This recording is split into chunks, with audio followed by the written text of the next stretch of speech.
Let's go! Let's go! Let's go! My name is Oludayo Adeniyi, the Abundance Queen, and I am excited to be here with you today, sharing with you on this interesting topic, manifesting your dreams in uncertain times.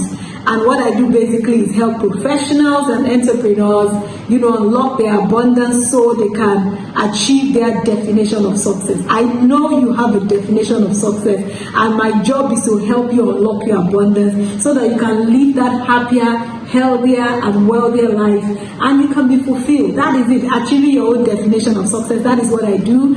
I run a coaching program called Magnetize. It's a 12-week coaching program. It's starting on August 21st. So that is the coaching program that I use to help, professionals be able to unlock their wealth. Yes! I want to ask, how many people would like to attract more abundance and wealth into your life? Just give me a high. If you like to attract more abundance, more wealth into your life, you like to live that definition of success, live life on your own terms, do your own thing. I know everybody would like to manifest, abundance in their life, live their definition of success, and truly be fulfilled. But I'm going to be sharing with us, I know in the times that we're in right now, there's a lot of uncertainties. People have dreams, people don't even know how to go about their dreams, but you have dreams, there's something more about you, that you desire more in life. But sometimes with all that is happening, you feel like, let's just survive, or it's just survival right now, even if you can survive right now, just hold on to that. And I'm going to be doing this, sharing the story. So if you see me looking this way, it's because I'm looking at my computer. I want to read out something. So I'm here with you. So I'm going to be sharing from the life of Jacob from the Bible. I'm going to be sharing this story with us, and I'm going to be drawing out some important points that we can use to manifest our dreams even in uncertain times. And I'm sure we're a bit familiar with the story of Jacob. And I'll share that so that it's something that resonates with me, and I know that it will resonate with you also. And then we can learn tips from his lifestyle and how we can live that dream life that we truly desire. So I'll read the story, and then I would like you to just flow with me. I know we know it, but I don't want to take it for granted and just paraphrase, but I want us to pick some things there. So it says, that is Genesis 30 verse 25. It says, after Rachel gave birth to Joseph, Jacob said to Laban, send me on my way so I can go back to my homeland.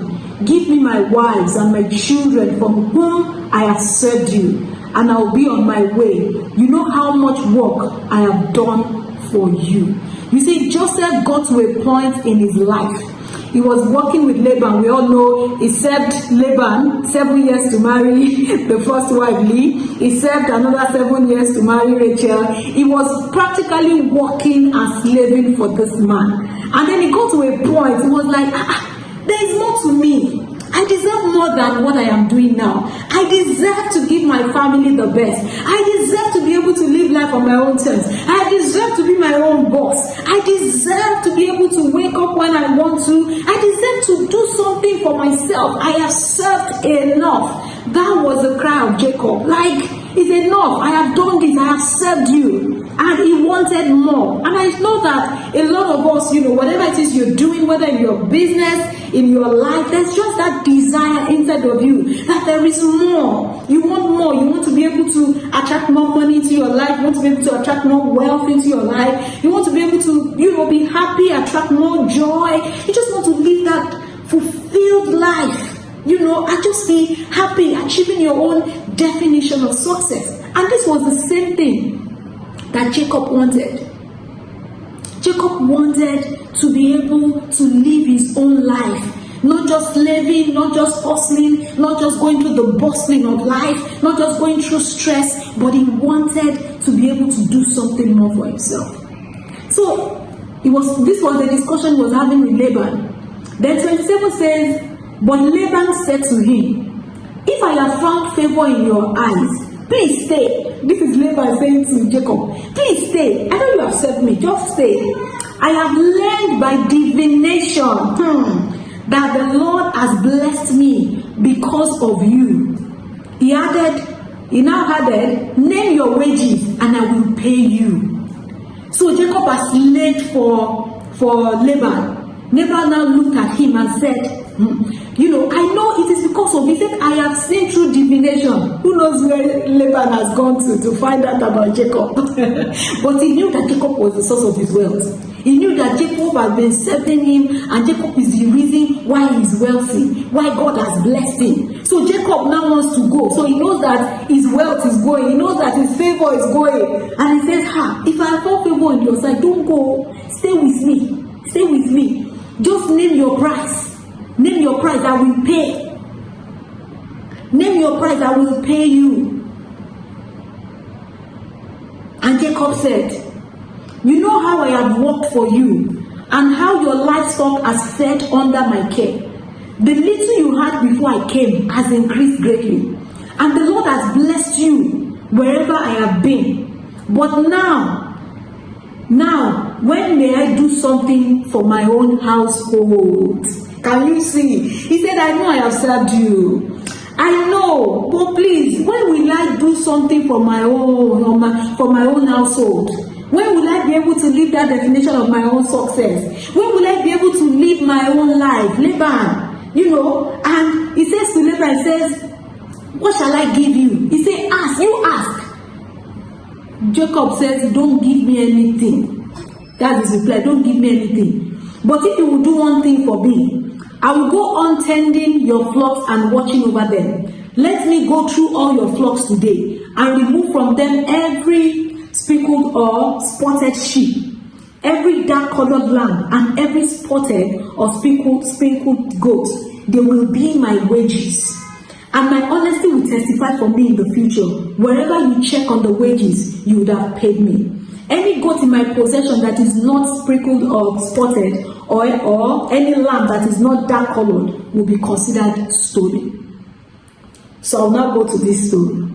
So now Jacob says, let me go, Laban, let me go and do something for myself. I have served you enough. Let me go. And Laban said that let me pay you off, Jacob. Name your price. You see, Laban in that story signified an external stimulus. It signified an external factor.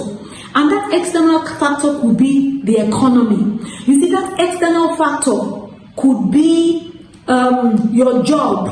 That external factor could be anything that is keeping you from achieving your dreams. Anything that is making you not want to go after your dreams. That is what Laban will represent. You see, and that Laban, I'll use it also as an economy, the economic situation in the country. Jacob had a dream, but looking at the circumstances, the economy where he was, which Laban was the chairman of his economy. Laban had Jacob's economy. He was the one defining Jacob's economy. So Jacob now says, it is high time for me to decide what my own economy will be. It is time for me to decide what my life will be. But looking at that external economy, this is where my bread comes. This is where the source of my life comes. This is that which determines everything that happens in my life. So the external, that symbol of Laban was saying to him, let me pay you to forget your dreams. Let me pay you, to keep you here. Because where Jacob was at that time, if you look at it, he was a comfortable zone. At least he was collecting his salary. He had married 2 wives. He has done well for himself. He has done, he has also had, some level of wealth staying with Laban. But it got to a point where he knew that all of these things that I have had, they are good. But I know that I can do much more for myself. But looking at Laban, he knew that with Laban, he wouldn't be able to achieve the desires that he wanted to achieve. And then he had to take that bold step to move out. But with all the uncertainties, because Laban can do and undo. Laban had everything in his hand. But he has to say, I have to move. I have to be able to do this. You can't pay me. There is a future that I see that is ahead of me that I want to go to. Do you now know what Laban did? That's why I said Laban is an external factor. Laban now heard what Jacob said. He packed all the sheep, all the flock that had the spots on them. He took all of them away and gave it to who? And gave it to his son. And then between his son and Jacob, he set like a 3 days distance between them, such that Jacob cannot even go in a hurry to go and take those sheep. This was a man that was meant to pay Jacob for all that he has done, but he took all of that away. So Jacob found himself in a situation that was unpleasant. He found himself in a situation where, it was like everything that he has planned for was just going against him. And he had a dream. And he's like, wow. So imagine when he said, this is what I wanted to do. And the economy just changed. Dollar went up. Somebody loses their job. And everything is just happening. And you're wondering, what exactly is this? Because unpleasant situation or certain times can be anything to anyone. So at that point, Jacob was even thinking, at least if I talk to Laban like this, I've worked for him, I've worked with him, I've done a lot for him, so he should be able to pay me back. I'm not even asking him for money. I'm just saying, let me labor. And as I labor, this sheep, that will be spotted, let them be my own. You still have yours. But Laban still went and cheated him, took away everything that he should have paid him, and left him to start afresh, and left him in that uncertainty for him to begin to find his way. At that moment, anything could have happened to Jacob, but Jacob didn't allow that. I don't know what your dream is, and you're looking at the economy, you're looking at all the situations, everything seems like it's against the dream that you want to have. I want to say to you that it's not only you. This happened to Jacob. This also happened to me. I had great dreams. I was working, I was enjoying myself, and then God just took me from my job. And he says, the time is over. I have an assignment for you. Go and face that assignment. Left my paid job. Everybody thought I was mad. And I was faced with uncertainty. I was faced with, where do I go from here? I was looking at myself. I'm like, Dayo, how do you maintain your standard of living? How do you take care of your family? How do you still, do the things that you love to do? Those were questions on my mind. And I know that there's someone here also. You want more for yourself. You have that dream, but you really, how do I go about it? How do I achieve it? You see, Jacob was also in that phase of his life. Laban took everything away from him. Remember what I said, Laban here can be the economy. It can be anything in this context. It took everything away from him. But do you know something? I'm going to be drawing out 4 things here that can help you. 4 things that can help you be able to manifest your dreams in these times. I will take some of them from the story of Jacob, and I'll also add mine to it. If you are listening to this, one thing I just want you to know is that your dreams are valid. You see, there's no economic situation that is big enough to take away your dreams, because your dreams were given to you even before the foundation of the earth. It is your dream. It can't be taken. The economy has already been factored into the situation. You see, Laban was already factored into the plan. You see, the dollar increase had already been factored into the plan. You see, whatever situation you are facing with had already been factored into the plan. So don't let it discourage you. Your dream is bigger than that. Your dream is valid. I want you to know that. And I want you to be rest assured that that dream that you carry is valid. So let me talk about the first thing here. The first thing, what did I see from the life of Jacob? You see, for Jacob to walk up to go and meet his employer, I said to his employer, Chairman employer Laban, I have had enough. I think that it is time for me to go and do my own thing right now. That means that Jacob had an idea of what he wanted. So the first point I'm going to be talking about is know what you want. Know what you want. You see, Jacob knew what he wanted. He was clear about his dream. He was clear about his goal. He was clear about where he was headed. He knew, he said, I can't continue like this.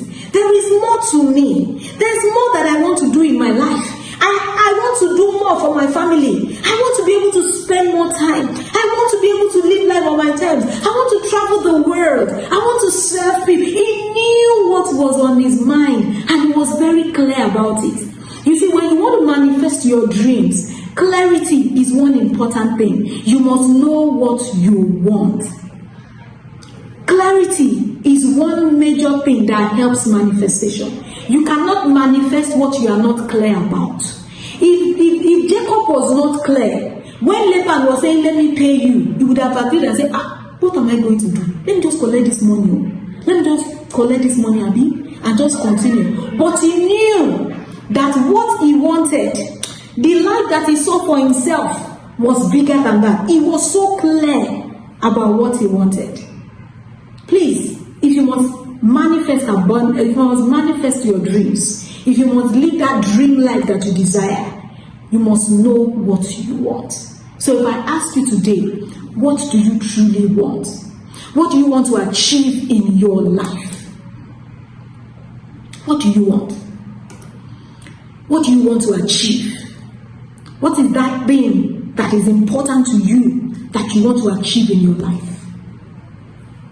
You need to know it. You need to be clear about it. I'm asking you now, what do you want? Can you write it somewhere? It says, write the vision, make it plain, that he may run, that reads it. What is that plan that you have? What is that dream that you have? Know it. You know, there's something happens when you write it down. That you may do what? That you may run, that reads it. There's just something about writing it down. There's just something about clarity. Something about clarity. It just helps you clear your vision. It helps you clear your sights. It just gives you that laser focused vision that this is what you want and this is what you want to go for. So know what you want. If you don't know what you want, you will settle for anything. No? Imagine you want to go to Abuja and somebody walks up to you and says, let's go to Lagos. What will happen? You follow the person to Lagos now. But when you are clear that this is Abuja, you will not get into a bus or a transportation system that will take you to Lagos. You will enter into one that takes you to Abuja. That is the power of clarity. So know exactly what you want. Don't use the economy, labor, as an example to say, let's settle in this dispensation. It's survival of the fittest. So no. People that live with a survival mentality, they don't achieve big dreams. They only settle. They only achieve the little things.